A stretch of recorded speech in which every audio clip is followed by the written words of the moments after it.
Magandang araw mga kaibigan. Bigyan natin ng reaction opinion itong Facebook reel posted by Bigwas ng Agila. Ang Department of Foreign Affairs nagsalita na sa wakas. Rogelio Villanueva, spokesperson, Maritime Affairs, Department of Foreign Affairs. So maritime, yan sa dagat. West Philippine Sea, Maritime Affairs yan. Sana mapakinggan ito ni Commodore Tariela. Tingnan natin ang sinasabi niya. DFA lang ang dapat magsalita. Kami ang may tungkulin nito. Wala nang iba. Bakit salita ng salita si Tariela? Remains the Philippines' authoritative voice on regional and international issues. Ulitin ko. The DFA remains authoritative voice. Ulitin natin ha. The DFA remains the Philippines' authoritative voice on regional and international issues. Guided by sober assessment of facts on the ground and water, respect for other institutions' mandates, and the highest professional standards, we will continue to work with the parties in the shared effort to conclude it this year. Isa pa. The DFA remains the Philippines' authoritative voice on regional and international issues. Guided by sober assessment of facts on the ground and water, respect for other institutions' mandates, and the highest professional standards, we will continue to work with the parties in the shared effort to conclude it this year. So, bakit kasi may spokesperson pa, itong si Tariela, hindi naman siya spokesperson ng Philippine Coast Guard. May iba silang spokesperson eh. Ano lang daw siya? Spokesperson on West Philippine Sea. Ang West Philippine Sea, that is a regional issue.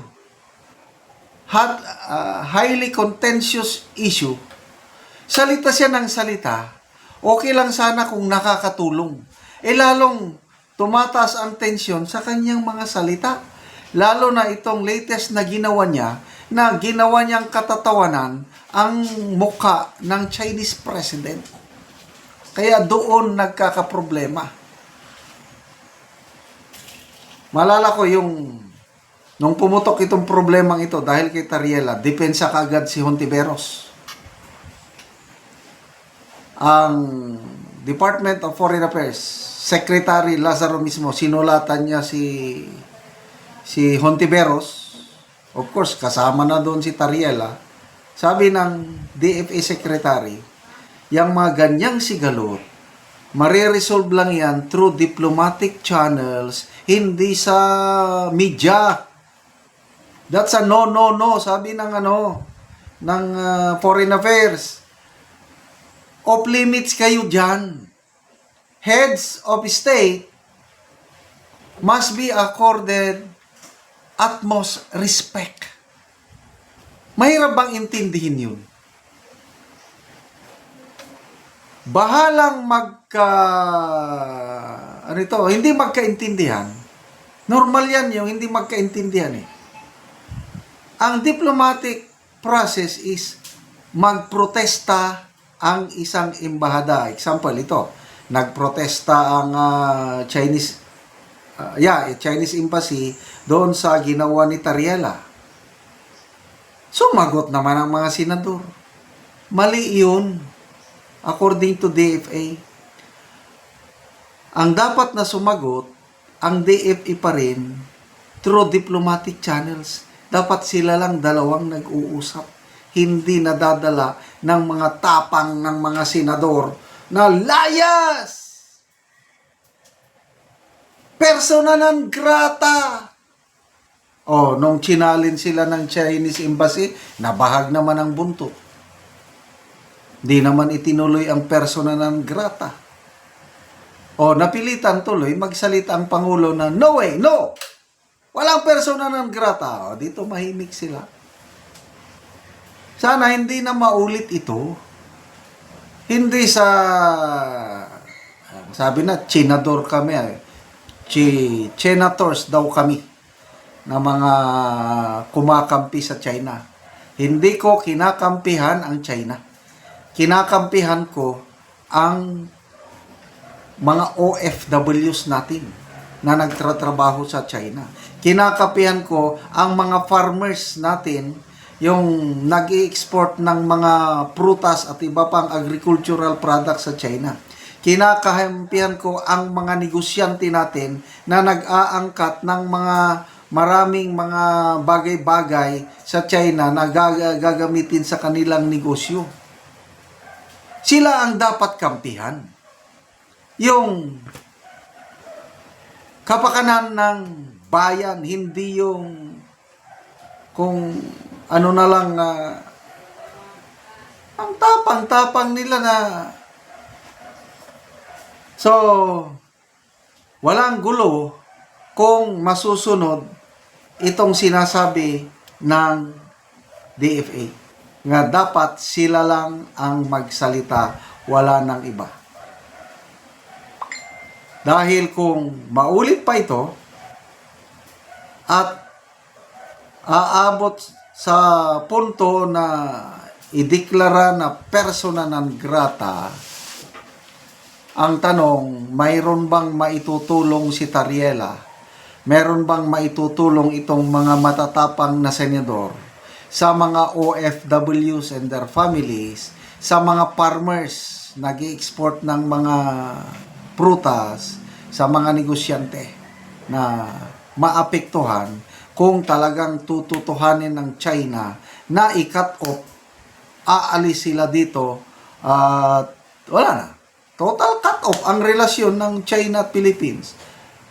Kaya ba ng China gawin yan? To me, kaya nila dahil malaki silang bansa. Superpower sila. Malakas ang kanilang ekonomiya. Mayaman sila. Tayo. Kaya ba natin? Hindi. Kaya kailangan diskarte ba? Utak lang.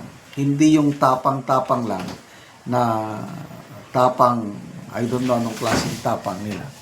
Salamat mga kaibigan sa inyong pagsubaybay sa ating channel.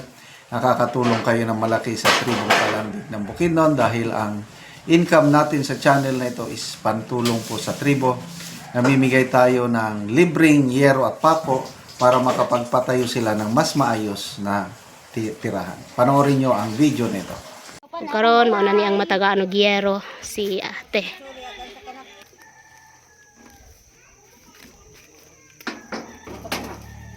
So mo na nilang balay. Oh. So luoy gid kay sila oh. So mo lang nang ilang balay. So mo na mong gitagaan og yero si ate. O mo niyang ilang kahimtang dari sulod. Oh, so ginapuy-an pa ni. So tanawa ang abuhan guys oh. So makita nimo nga luoy gid kay sila ang ilang kahimtang. Walang nang ilang abuhan.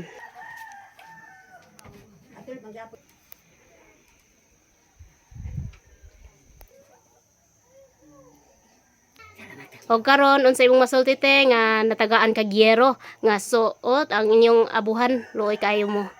Nagpasalamat gid ko sa Ginoo nga natagaan mi gyero nga maatopan na gid ni among kuan Inyong abuhan. abuhan. O so pila na ni katuig day te? 6 years naman. So 6 years na so ginapuy-an pa gyud. So makita gid nimo. O so na kay anak te? Na ako'y anak tulo ka buok. Pila imong edad? 25 So 25. Asa day mong bana te?